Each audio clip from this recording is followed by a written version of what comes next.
पृथ्वी पर 71% पानी का 97% हिस्सा महासागर के रूप में मौजूद है, जिसे हम समुद्र भी कहते हैं।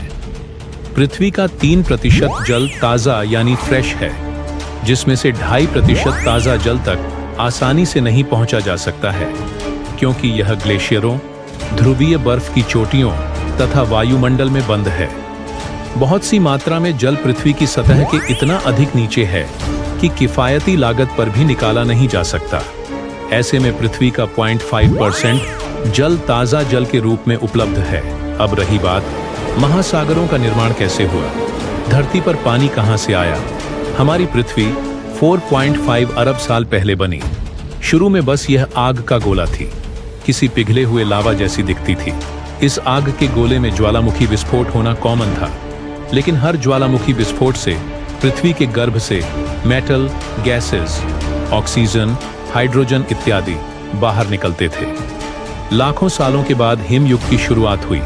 सब कुछ ठंडा हो गया।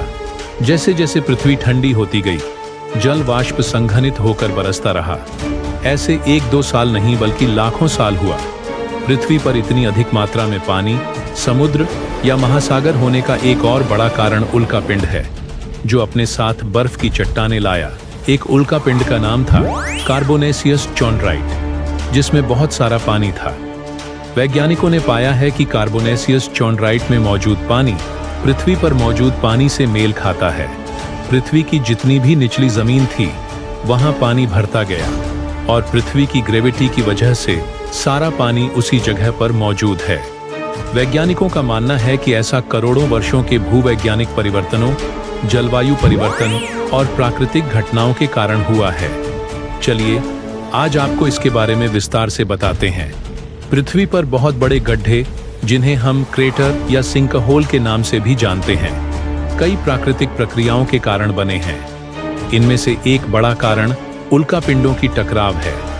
दरअसल जब बड़े उल्कापिंड पृथ्वी की सतह से टकराते हैं, तो वे गहरे गड्ढे बना देते हैं। इस टकराव से बहुत ज्यादा ऊर्जा पैदा होती है, जिससे पृथ्वी की सतह पर बड़े बड़े गड्ढे बन जाते हैं। उदाहरण के तौर पर आप मेक्सिको के युकाटन प्रायद्वीप पर स्थित चिक्सुलब क्रेटर देख सकते हैं।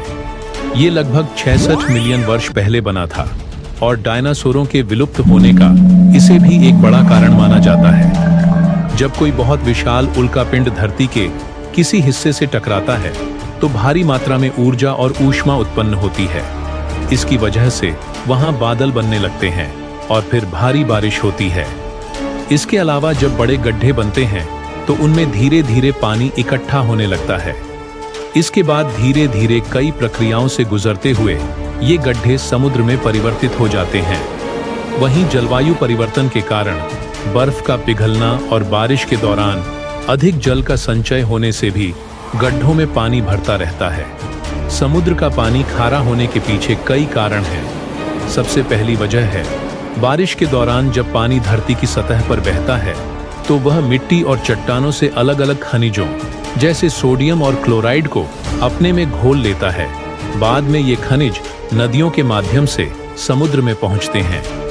इसके अलावा समुद्र का पानी गर्म होने पर वाष्पित होता है, लेकिन नमक और खनिज पानी में ही रह जाते हैं, जिससे पानी का खारापन बढ़ने लगता है।